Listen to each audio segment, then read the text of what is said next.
Hi, class. Welcome to the final lecture of Unit 3. This is Lesson 4. This is the War of 1812. This is almost a sequel, if you will, to the Revolutionary War because we're still fighting against Britain. King George III is much older, but he is still the King of England. And to some people, this is considered to be the Second War of Independence. The first war was to get our independence. This war, in a sense, is to keep it. So basically, this tension that had risen with Britain is going to reach a breaking point under Democratic Republican President uh, Madison, who I'll get to a little bit later on. But again, this will be the second war we have with Britain, the first declared war in American history. So, at the beginning of the lecture, I'm going to go through the causes of the war. There are four main causes, and we will go through those. I do have an acronym to help you remember the causes. Some of these causes we've already talked about, so they should be familiar. If you look at the notes, you'll see that there are four big columns in front of you. We will do one column at a time, so we're going to be operating pretty vertically on the front side of this lecture. On the back side of the lecture, I'll talk about the war itself, the major battles, the major turning points, and then I'll end with talking about how the United States emerges as a country that is gaining some respect from other countries in the world. We are starting to become a world power. We're not one of the big powers yet, but we are starting to establish ourselves, and we will enter an era of very strong national pride. I will go ahead and say that we don't win the war, but we don't lose it either. And a tie against the most powerful nation in the world is a pretty good result, especially in our early years. So let's go into the first column on the far left, cause number one. Cause number one will be one of the ongoing causes that we've talked about before, and that will be impressment. So Britain and France, they didn't seem to get along very well during the early 1800s, and in 1803 they are at war again. Napoleon is in charge of France by this point, so basically a military dictator has taken over what was supposed to be a sister revolution of the American Revolution, and Napoleon is making war against Britain. And when that happens, what does the United States try to do under Jefferson? Jefferson is still president at this point. We're going to try to be neutral. We're going to try to trade with both countries. We are not going to form an alliance with either one. We are going to, again, try to have only an economic relationship with both countries. Basically, continue to try to follow Washington's advice. However, yet again, this is not going to go over well. Neither Britain nor France will accept neutrality. Britain again is going to resume impressment. Now remember, if you remember back to Jay's treaty, Britain had never promised to stop impressment, and so this issue is going to continue. And again, Britain is going to be capturing American ships. They are going to be kidnapping sailors. They're going to need a lot of sailors to help fight against Napoleon. And so again, basically this ongoing problem that we had tried to use diplomacy in the past to fix continues. And again, it could lead to a war. And in this case, we're about to go down a little bit further down the first column to the Chesapeake affair. There will be a specific event that happens during Jefferson's second term in office that could have led to war then. Let me go ahead and say that Jefferson's first term went really well. He had the Louisiana Purchase.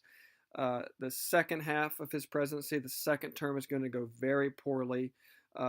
So poorly that whenever he ends his presidency, he leaves Washington and never returns. In fact, if you go to Jefferson's grave site, there is no mention of his presidency because of how the second term went. Why does it go bad? Well, because of the things I'm about to talk about, especially the Embargo Act, which will be related to cause number two. Back to impressment. So there will be what is known as the Chesapeake Affair, which occurs in 1807. At this point, a British warship is going to try to tangle with an American warship, and they're going to try to capture our ship known as the Chesapeake. It was off the Chesapeake Bay. This did occur off the coast of Virginia.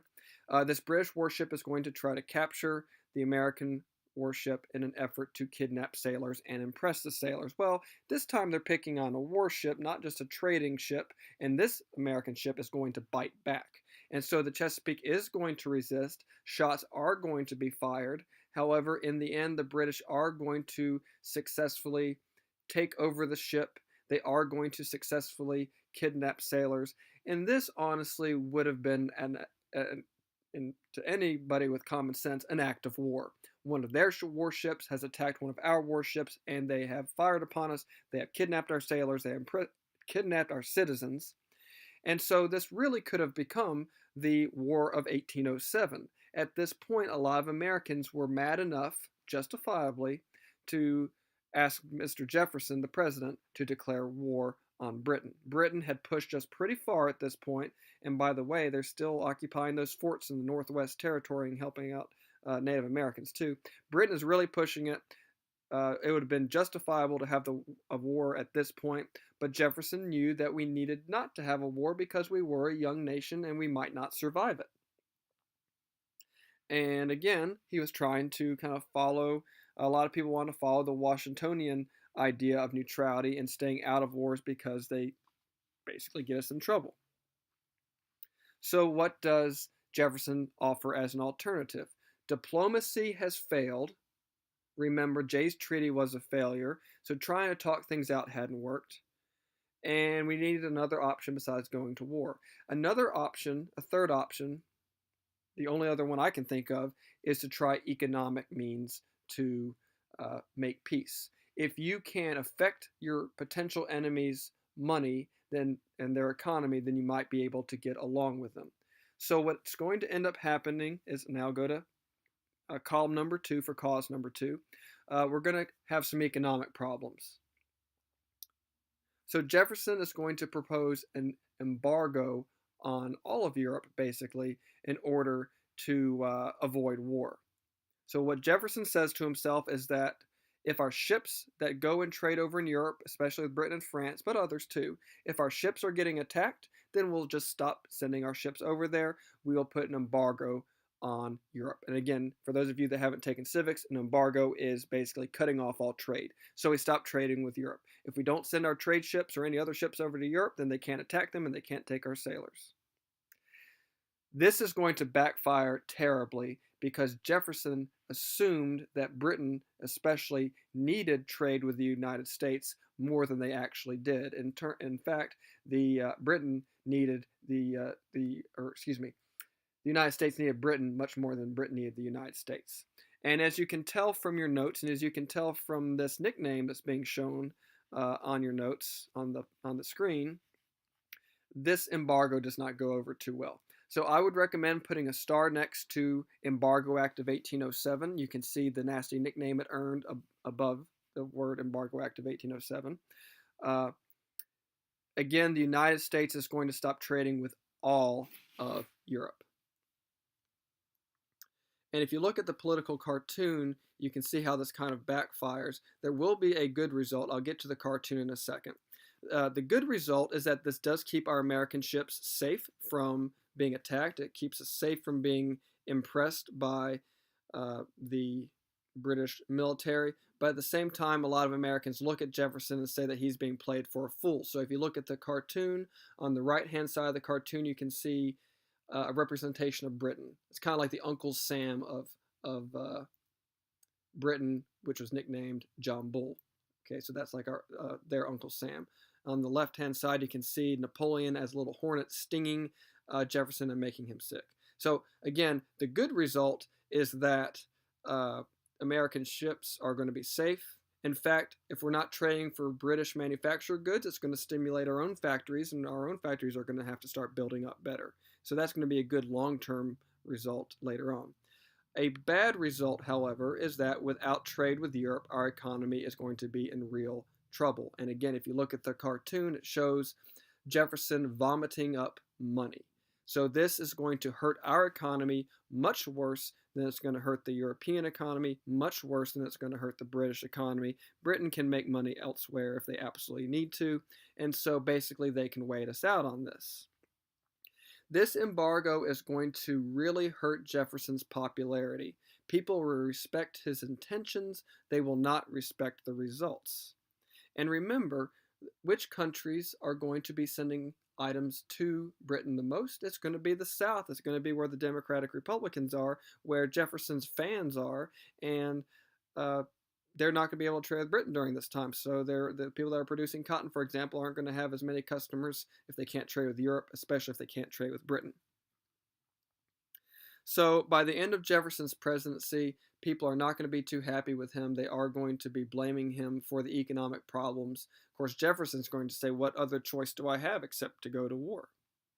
So the good news is, again, this keeps us out of war. The bad news is that our economy suffers because we basically lose most of our trade partners, all of our trade partners in Europe, at least for the time. If you look at this cartoon here, you can see how basically the embargo is going to be shown as a turtle or a tortoise. And in this cartoon, you can see the man in the middle that's wanting to trade something on a British ship that's on the right. And he says, "Oh, this cursed, oh, grab me." Now, if you look carefully at the cartoon, you can see that "oh, grab me," spelled backwards, is embargo. So he's really blaming the embargo, maybe more so than the British, for the fact that he can't trade with the British. So again, this hurts Jefferson's popularity, and he ends his second term on a sour note. And in the end, Congress is going to have to repeal the Embargo Act. And that's going to happen at the very end of his term as the next president comes in. So the Democratic Republicans are going to be blamed for this embargo. That's not too popular. However, they're not abusing their power like the Federalist Party had previously. So overall, the Democratic Republicans are still going to maintain power. People aren't going to start voting for Federalist again. People haven't forgotten the Alien and Sedition Acts and the Midnight Judges. So even though the Democratic Republicans take a hit, they still don't take such a big hit that they lose power. So at this point, James Madison is going to become president, the father of the Constitution. You see him on the left. In the election of 1808, James Madison again becomes president of the United States. He was a very smart man. Obviously, he had written the Constitution. He had written the Bill of Rights. So the Democratic Republicans stay in power. And he's going to inherit the mess that Jefferson leaves him, which is what to do with Britain, especially because the economy is tanking. So what Congress is going to do is they are going to pass a new law called the Non-Intercourse Act, in which basically we will resume trade with every country except for Britain and France, which were the two that were giving us the most trouble. The problem is that Britain and France were also by far our biggest customers, so even if we gain back trade with all of the rest of Europe, we still really need it with Britain and France, especially with Britain, who we aren't getting trade with. So the economy is still going to suffer. A lot of Americans are still going to be calling for war. And so basically, even though we reduce the embargo, we are still opening ourselves up to impressment again, and our economy is still going to suffer. So in the end, using embargoes, using economic measures is not working out. Now, if you remember from a civics class, Congress has the power to declare war. And there's about to be some midterm elections in Congress that are going to lead to a declaration of war. And you already have a lot of people in this country at the time that are very angry with Britain. They didn't like what Jefferson did, but ultimately they're blaming Britain for it. It's Britain's fault that Jefferson got Congress to do the Embargo Act. So the war hawks, and this is cause number 3. We'll go down the next column. If you look, again, cause number 3 is war hawks getting elected. If you look at the cartoon, you can see James Madison. I believe it's supposed to be James Madison punching the King of England in the nose and making his nose bleed. War hawks were people that were ready to declare war on Britain. Where did the war hawks come from? They didn't really come from the northern part of the country, because remember, the northern part of the country is where the Federalists were. The Federalists were more of a fan of Britain at this point, although I'm sure Britain was pushing it. So in 1810, you're going to have a lot of war hawks elected from southern states and from western states. These were the areas that were most hard hit by what Britain was doing. So why would the southern congressmen want to have this war? Well, remember in the South wanted to ship things to Europe like cotton, and their trade was being damaged by the Embargo Act. Even after the Embargo Act was repealed, they still weren't getting to send their cotton to Britain, so they were upset with Britain over this loss of trade. But why were the Western states angry?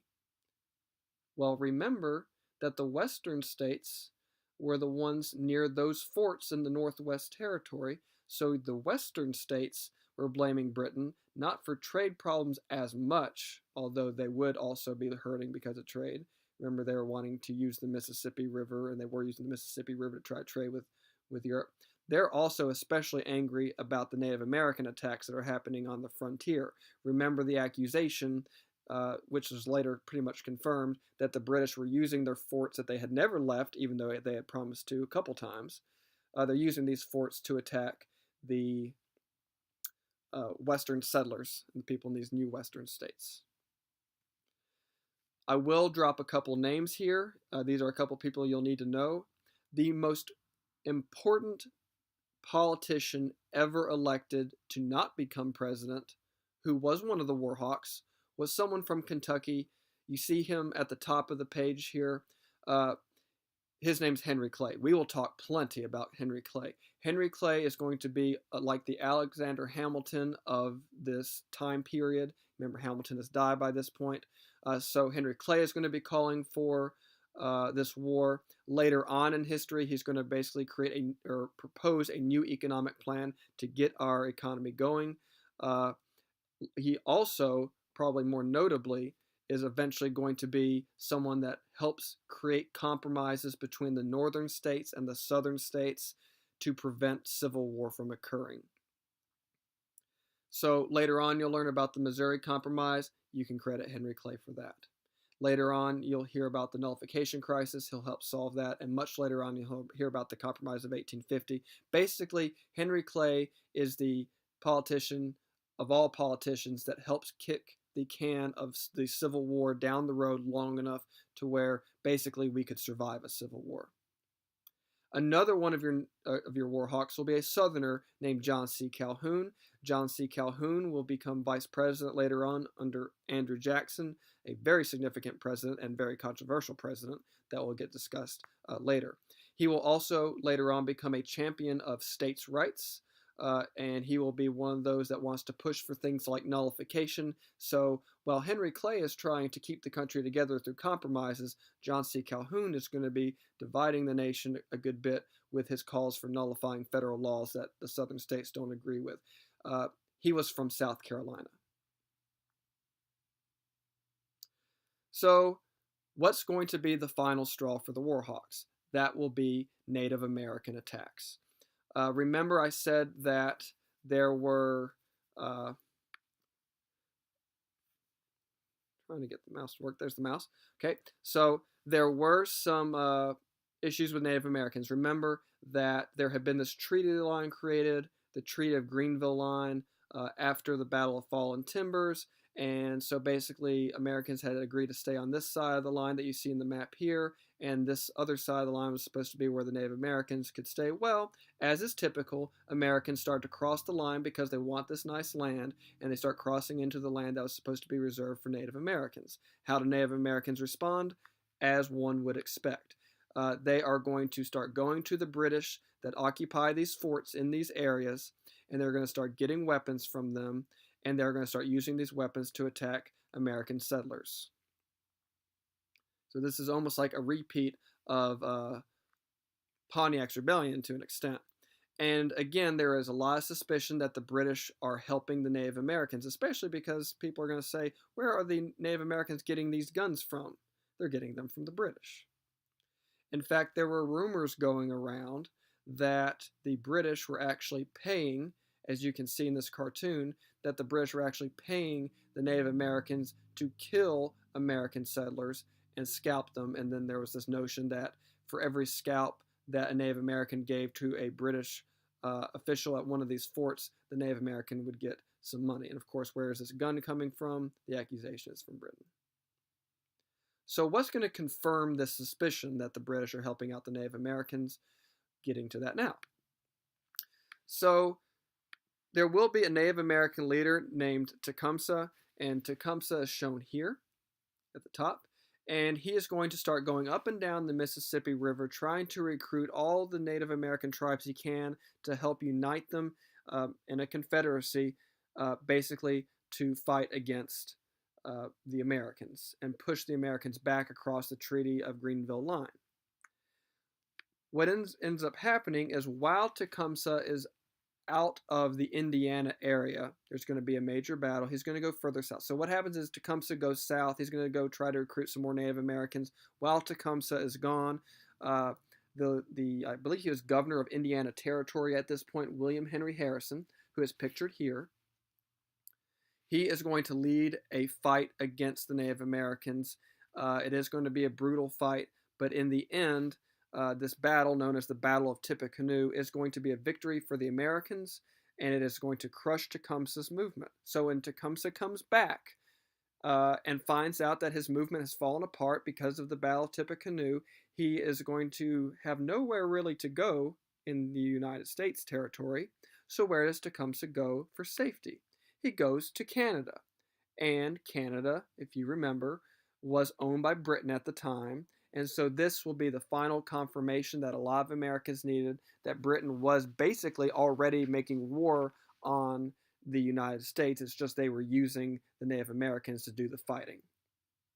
So this happens in 1811, the year after the Warhawks were elected, and the year after 1811 will be the year that the war gets declared. So again, at this point, the Warhawks are infuriated over the impressment issue, which is still going on. They are infuriated over the Embargo Act, which was a response to impressment that had hurt the American economy, and they are infuriated also by the Native American attacks. And so at this point, the Warhawks are in Congress are behind Madison, and Madison is going to go to Congress and say, after the Battle of Tippecanoe especially, it's time to declare war on Britain. We want to be neutral. Britain is giving us no choice. And so at this point, Congress is going to vote on the war, and the Northern congressmen, which were Federalists, are actually going to vote against this war. And they are going to blame this war on the Southerners and Westerners. They're going to blame this war on Madison. They're not going to be in favor of this war. So not every war in American history has the country been united on. The country was pretty united in World War II, not in the War of 1812, which is interesting because at the end of this war, the country will feel very united and will feel very prideful of how we did in the war. So how does this war happen if the Northerners were against it? Because they were outvoted by the Southern and Western congressmen, by the Warhawks, who were largely Democratic Republicans. So this becomes a very partisan war. One of the political parties really wants this war much more than another political party. The Democratic Republicans want this war. The Federalists are against it. Now, when the war is over and everyone feels good about the war afterwards, it's going to make the Democratic Republicans look pretty good and make the Federalists look bad. In fact, it's going to make the Federalists look unpatriotic. They're going to look like the people that were against the war that now, after the war was done, everyone is okay with. More on that later. So at this point, the Northern Federalists that did not like the war blamed the war on Democratic Republican President James Madison, and they nicknamed it Mr. Madison's War because they said it's his fault that we're having this war. So real quickly, let's go back through the causes of the war, and there is an acronym that will help you remember the four main causes of the war. They're not in chronological order. If I put the causes in chronological order, it wouldn't spell a word. I decided it's a good idea to spell a word. So the word will be wine, as in the drink. So the four letters of wine each stand, like an acronym, they each stand for one of the causes of the war. So one of the causes will be the fact that Warhawks were elected. In other words, people that were angry at Britain and ready to declare war, either because of Native American attacks or because of the embargo and economic issues. The I stands for, you should know by now, impressment. This was one of those long ongoing issues that have been happening since the days of Washington. The N stands for Native American attacks, especially because of the actions of Tecumseh. And remember, again, the Native Americans were getting their weapons from the British forts that were in the Northwest Territory. By the way, after the War of 1812, the British do finally leave those forts. And finally, the E stands for the economic problems that came out of impressment. Remember that Jefferson's response to impressment was to place an embargo on Europe, and even whenever Congress backed off of that embargo of 1807 with the Non-Intercourse Act, still it hurt our economy, and so economic problems ultimately got blamed on the British. So now we're ready to go to the back side, and again, use the boxes and where they are pointed as a way to know where we are on the map. This war is basically fought in three places, three regions. The first one will be where I'm pointing at now, and that will be along the Canadian border, especially along the Great Lakes. So you will see naval warfare along the Great Lakes. You will actually see, if you look at the mouse here, you will see an attempt by the British to cut off New England again. This time, not because they're trying to, they're actually trying to isolate New England again, but this time it's because the New England area is where most of the pro-British people now live, which is really strange because a few decades before, this was the anti-British area. My, how times have changed. So this area now will be where most of your Federalist pro-British people are, and the British are actually thinking about trying to cut off New England so that they can bring at least this part of the United States back into the British Empire. So the first part of the war will be in this region. That'll end up being basically a tie, a stalemate. So then the war is going to go down to the Washington, D.C. area. And just like in the War of 1812, or excuse me, just like in the American Revolution, the British are going to go after the capital, which at this point will be Washington, D.C. And by the way, they will take the capital just like they took Philadelphia during the American Revolution. Very interesting story with what happens with Washington, D.C. Ultimately, though, the British are going to have to abandon this area as well after they are defeated at the Battle of Fort McHenry, and then their final strategy will be to move south and try to take over the Mississippi River, and they will fail there with the famous Battle of New Orleans, which is the last major battle of the war. So that's what I'll talk about. Okay, so let's go again to the first part of the war along the Canadian border. So initially, again, the British are going to try to attack along the Canadian border. Our Navy will fight against their Navy. Remember that the British own Canada at this point still, so they have plenty of ships in the Great Lakes, which form much of the Canadian border. And we had plenty of ships in these Great Lakes as well. And there are going to be many major battles fought by the navies. We are actually going to try to invade Canada. And if we were smart, we probably would have tried to go for one of the bigger cities in Canada, maybe like Montreal, but we didn't really. Instead, we attacked at a few smaller cities. One of the cities that we attack is going to be York. And when we attack York, which is now Toronto, that is going to go over very badly with the British. They are very angry that we burn the city of York, again, modern day Toronto. And they are going to get their payback when they get to Washington, D.C. Again, Britain is going to try to invade the north, the northern area, especially New England, also New York, because that's where the Federalists were, and they thought that if they could unite the Federalists, they could maybe bring the Federalists into maybe Canada, bring the Federalists in on the side of the British, and make this war an easy victory. However, there will be fighting on Lake Champlain, I believe, which is right here, and the British are going to be turned back. So both times that the British tried to invade in the New England area, both in the American Revolutionary War and the War of 1812, they failed.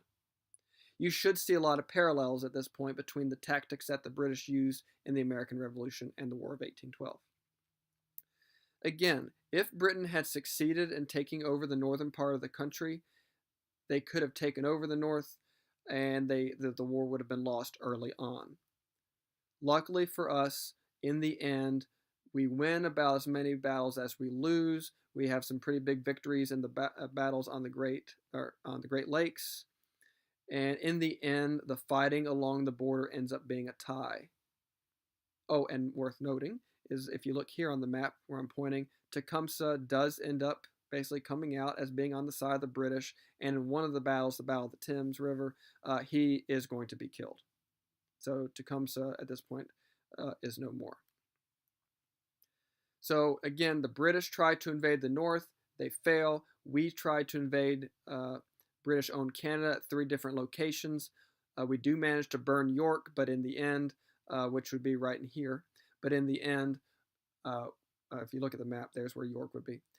In the end, our three-pronged attack into Canada is also going to fail. So no one really wins.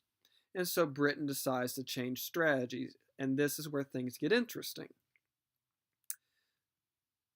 I'm getting ahead of myself real quickly. Again, remember that in the end, the fighting on the border does end up being a stalemate, which basically means no one's winning, no one's losing. It's kind of endless. No one's going to win if the fighting continues to be along the border. If there's going to be a victory, the fighting is going to have to happen elsewhere. So what does Britain do? If they can't take over the northern part of the country, where most of the pro-British Federalists live, then they'll go after our capital. But remember, just like in the American Revolution, if you capture the city, the capital city, it doesn't necessarily mean you capture the government there. If the government has time to escape, they can continue to run the country and you don't necessarily win. And that's exactly what happens. So just like Congress escaped Philadelphia when General Howe invaded during the American Revolution, our Congress and our president will be able to escape from Washington, D.C. Whenever the British come marching into D.C. Okay, so now the war goes to the Chesapeake Bay area. And again, the British Navy is going to move in. They do have a very strong Navy, and they are going to land in the Chesapeake Bay, and they are going to march their soldiers into Washington, D.C. And we do try to stop them. We do send troops in to try to stop them, and we fail. Imagine being the American general that failed to save Washington, D.C. If you look at the picture here, that is not an exaggeration.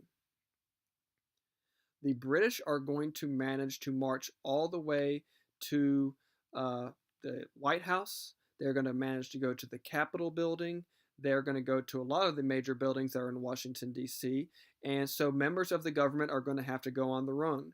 The President of the United States is going to have to go on the run. I know a couple of movies have come out fairly recently where basically the Capitol is taken over.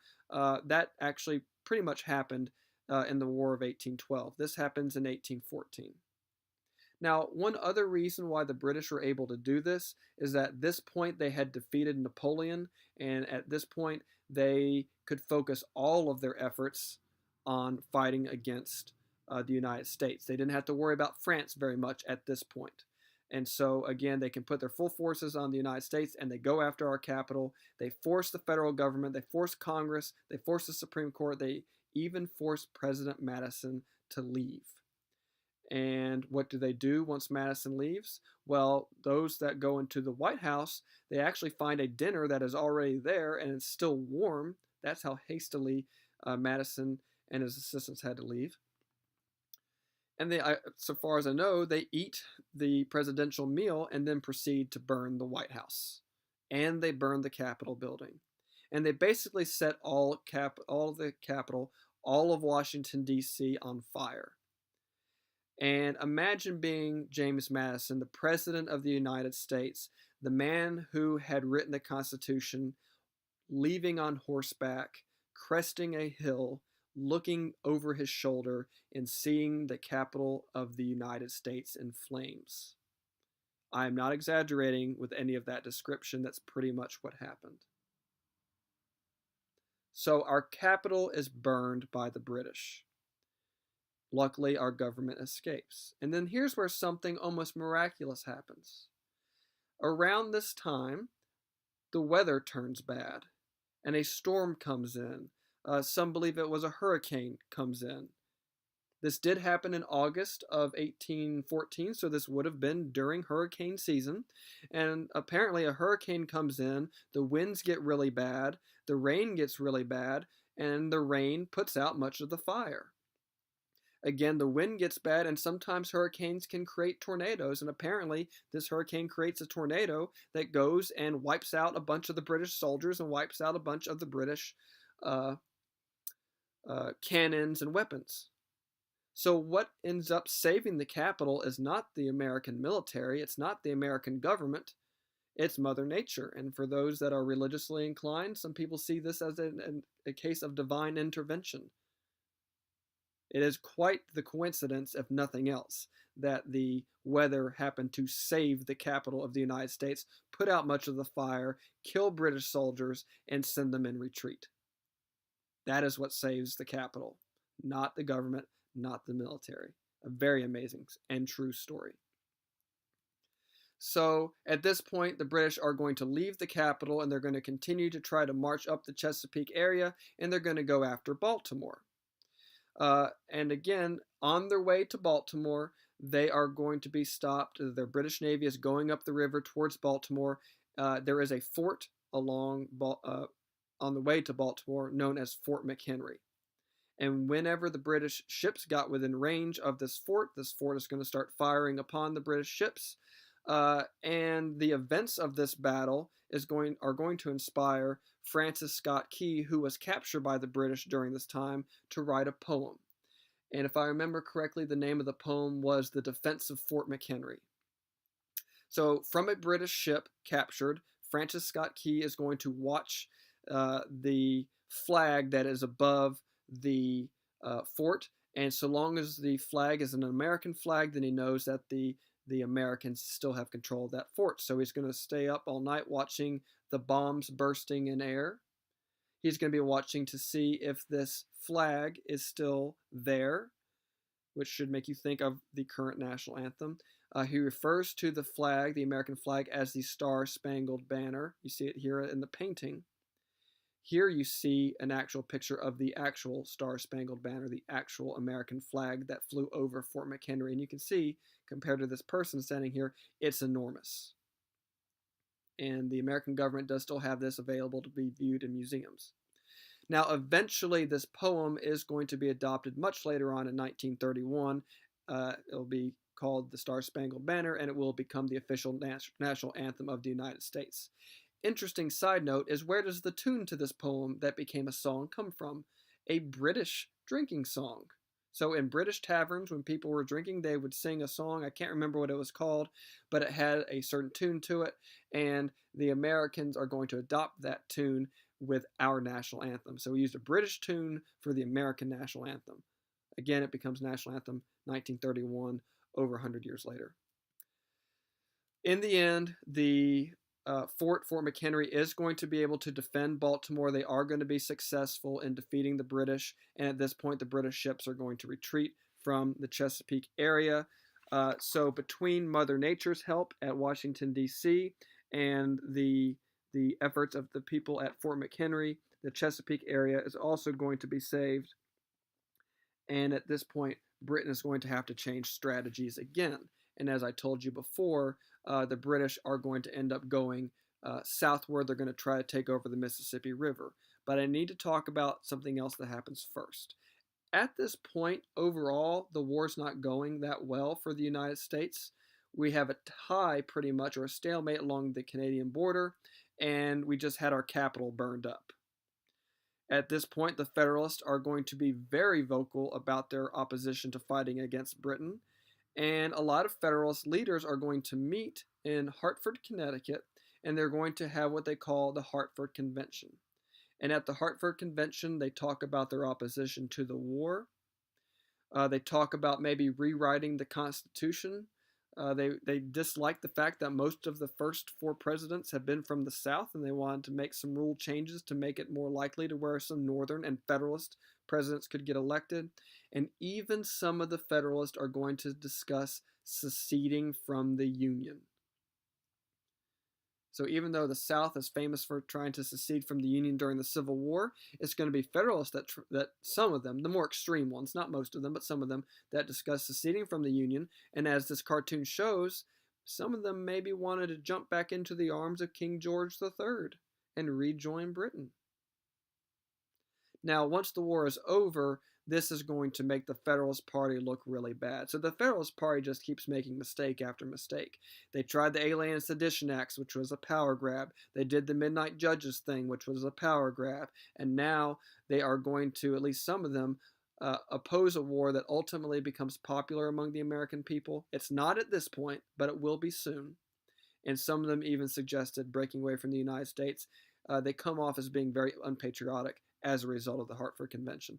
And again, the Federalist Party will never win an election, a presidential election again. And in fact, after the war is over, the party pretty much falls apart. Okay, now down to the southern part of the war, the Battle of New Orleans, the most famous battle of the war. So the British are going to try to capture New Orleans. They're going to try to capture the Mississippi River so they can cut off trade. And I've recently actually been to this battle site. It doesn't look like a whole lot today. It's pretty much mostly an empty field, but it's a very significant empty field outside the city of New Orleans. So basically, if you're headed towards New Orleans, it is a very swampy area, and there isn't a lot of land that you can really go on foot because so much of it's swampy. So in the end, if you're the British, you're going to get kind of bottlenecked into this one main field, the one that I visited recently. And so the Americans are going to be ready to try to block them at this kind of choke point.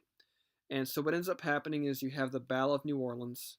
There will be a southern, well, he's born southern, then he eventually moves to the western part of the country at the time, leader, a general named Andrew Jackson. Let me go ahead and tell you that you need to know Andrew Jackson. He's one of the most impactful presidents in American history, one of the strongest, if not the strongest in terms of personality presidents we've ever had. He was extremely bold, extremely courageous, and also extremely controversial. So what ends up happening is there's going to be a big fight in that field I was telling you about. You can see the Mississippi River here in the background. So what does Jackson do? He basically builds up this wall of dirt that you see here. And in front of that wall, there's going to be, and you can't really see it in the painting here, this painting isn't the most accurate. You can see maybe a little bit right here where I'm pointing, where there's some water. There's going to be basically a small moat of water. So basically, if the British want to get past the Americans, they're going to have to go over this little moat of water and climb this wall of dirt that has been created by Andrew Jackson and his soldiers. Now, what's the big inaccuracy of this painting is the ladders here. You see these ladders here? The British pretty much forgot to bring their ladders, and that's why they couldn't climb over this wall. So that's the inaccurate part of this picture. So they make their charge. They think that they can take on Andrew Jackson, but in the end, they don't have their ladders, and they basically are getting mowed down by the Americans. They have cannons and guns behind this wall of dirt here, this mound. And it really isn't the biggest of battle sites. This line of water and land that blocked the British approach is probably, I'd estimate, a couple of football fields long, a couple hundred yards long. But in the end, the British make a big miscalculation. They get defeated. And again, a lot of it was their own fault. But who gets credit for the victory? This man right here, Andrew Jackson, future president. So one of the big effects of the Battle of New Orleans is that, one, it makes Andrew Jackson a national hero. He will become president later on, largely because he is seen as a savior in the War of 1812. This was a pretty clear-cut American victory. Also, though, because this was such a clear-cut American victory, it's going to inspire a lot of patriotism among the countrymen. This is going to happen on January the 8th of 1815. So early January of 1815, I'm mentioning that for a reason. But back to the point, this makes Andrew Jackson a national hero. It does inspire nationalism, which is another word for patriotism. It's a strong word for patriotism throughout the country. The United States looks at themselves and they say, wow, we just defeated the British, despite how strong they are, in the Battle of New Orleans, thanks to Andrew Jackson, even though a lot of the credit doesn't actually go to Andrew Jackson. In reality, the British kind of blew it, but who cares? The American people say, we won, and Andrew Jackson's our man. And honestly, the war might have continued on at this point, but the war was already beginning to end. So I told you that this battle happens in January of 1815. Well, it turns out that Christmas Eve of 1814, diplomats over in Europe had already agreed to end the war, because the war wasn't really going anywhere up until the Battle of New Orleans. So basically, along the Canadian border, it was a stalemate. No one really won in the Chesapeake area after the British retreated. And by the time the Battle of New Orleans had taken place, the diplomats in Europe had already kind of met and started to hammer out peace details. Basically, both sides were tired of fighting. And so basically, any land that we had taken over, we gave back to Britain. Any land that the British had taken over, they gave back to us. All territory was returned.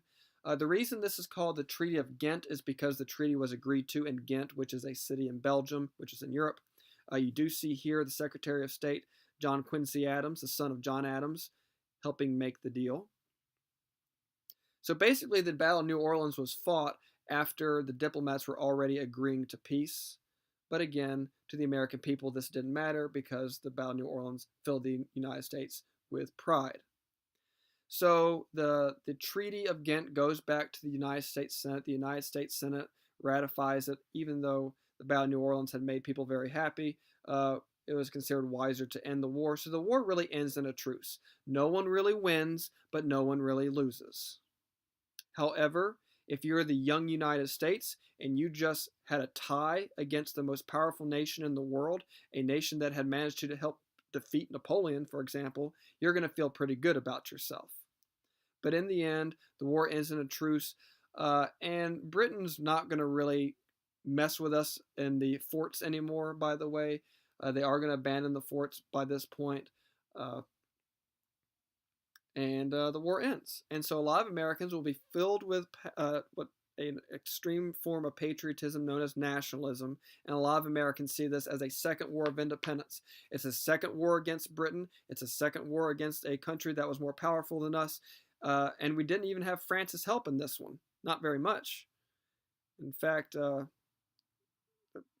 Britain, the only help that France had given us was by kind of keeping Britain occupied at the beginning, but overall, France had not helped us during this war. So, again, it's the Second War of Independence against a very powerful nation that we survived. And again, it was against King George III. King George III was still around, and he doesn't defeat the United States. He never gets the United States back. And the United States, the Americans are full of nationalism, especially after the Battle of New Orleans, when we clearly defeated the British. So there again, you see a map of all the events. You see again where the war started up here, and then the war evolves, and then it starts being fought in the D.C. area, in the Chesapeake Bay area, and then it pretty much the last battles are going to take place in the New Orleans area. Again, if you look at the map, this battle here that I'm circling, New Orleans, that's the one that fills the country with patriotism and nationalism. So, the aftermath of the war.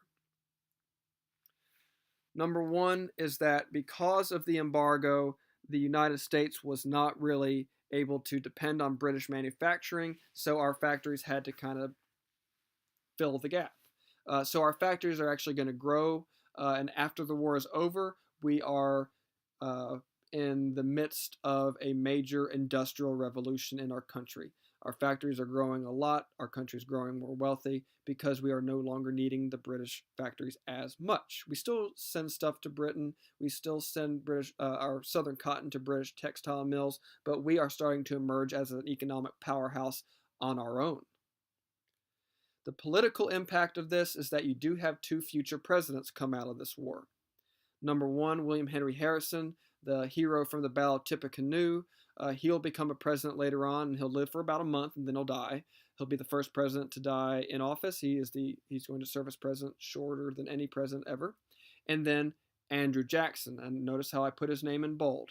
He will become a national hero and president, one of the most influential presidents in American history, even though his record isn't the cleanest of records. Another political impact will be what happens to the Federalist Party. The Federalist Party after the war looks very unpatriotic. So keep in mind that at the beginning of the war was divisive. A lot of people were undecided on whether or not this was a good idea. Northern Federalists didn't like this war, but now that the war is over and we haven't lost, we didn't win, but we didn't lose, the country is filled with patriotism, filled with nationalism. People are feeling good about themselves, and the Federalists look like they basically picked the loser. They picked Britain. They even though Britain didn't technically lose, they do look unpatriotic. Once the country's filled with patriotism, the Federalists look like the people that were naysaying this war that we now feel good about. If you look at this chart here, basically this chart shows the number of people that were in Congress that were part of the Federalist Party. And you can see that over time, the Federalist Party membership goes down. Real quickly, I'll recap this chart because if you look, the first time the Federalists took a dip was right after, a major dip was right here after the Alien and Sedition Acts of 1798. You see here 1798. They get a little bit of resurgence of popularity after 1807 because of the Embargo Act. Then the War of 1812 starts, and some people start to join the Federalist Party because some people didn't like how the war was going. But after 1814, 1815, when the war ends, you can see the Federalist Party membership declines to the point where they go away as a party. And then we only have one party for a while, and that'll be the Democratic Republicans. Another impact of the war is that we do gain international respect. Again, we are not a major world power at this point. We are a world power, but we're not one of the big boys yet, if you will. We're not. If this was Thanksgiving, we would not be sitting at the adult table yet. We'd still probably be at the kids' table, but we're in the house. So we are a world power. We're not a major world power. We still have some identity issues to deal with. We still have a civil war to fight before we can become one of the major world powers. But we do gain some international respect. And again, we will be filled with nationalism. If you look at this painting here, look at the painting, you'll see it says, "We owe allegiance to no crown." You see this American here with a chain no longer bound to him. You see a big American flag. And you also see this notion here of an angel laying a halo or a wreath upon our heads. So there's this idea almost that God's on our side.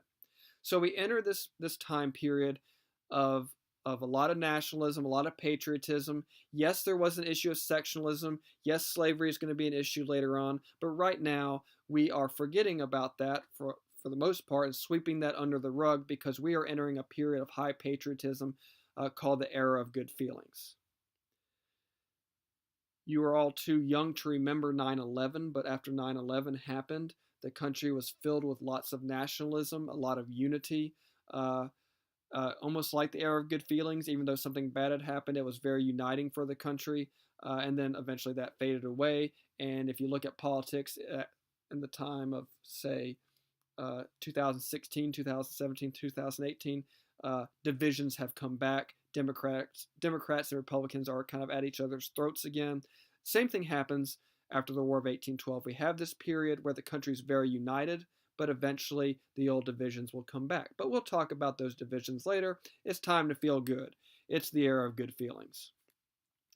And I said this at the end of the last lecture, but at this point, the United States is really going to start turning away from Europe, and we're going to start seeing our future in the West. The British have now left those forts in the Northwest Territory. They're not going to mess with us. The Native Americans are not going to have any help against our westward expansion. So it's like we took ourselves, stood on the coast of the Atlantic coast, looked at Europe, did a 180, and turned our backs on Europe. And now we start to really see our future in the western part of the country. And we are going to slowly start expanding westward. And eventually that will cause tension because we will fight over whether or not slavery will go out west. But right now we're feeling good, so let's remember the good feelings right now, the nationalism right now. That division will come back later. One other thing that really happens at this point is that American culture is going to start changing.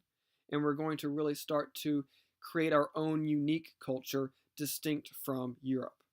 Our paintings are going to be American in theme, not European. Our stories are going to become American in theme, not European. The way that we even write our words becomes different. If you'll notice, there's a difference between spelling of American English and British English. So one final bit of nationalism is going to be the fact that we start to really develop our own unique culture. We basically turn our back on the old world and see our future in the new world. So this concludes Unit 3. In Unit 4, we will talk about the era of good feelings and a lot of the developments that we have during that time in terms of our culture, in terms of our patriotism, in terms of our expansion, both to the south in Florida and also out west. We will talk about the economic developments that occur, the first industrial revolution and the economic growth associated with that. And then eventually we'll talk about the rise of Andrew Jackson as President of the United States and also the return of sectionalism and division. So the next unit will begin with the impact of the era of good feelings, but by the end of Unit 4, we will have returned to sectionalism, and the issue of slavery will again be a divisive issue in the country. That later. So here we are, we have concluded Unit 3.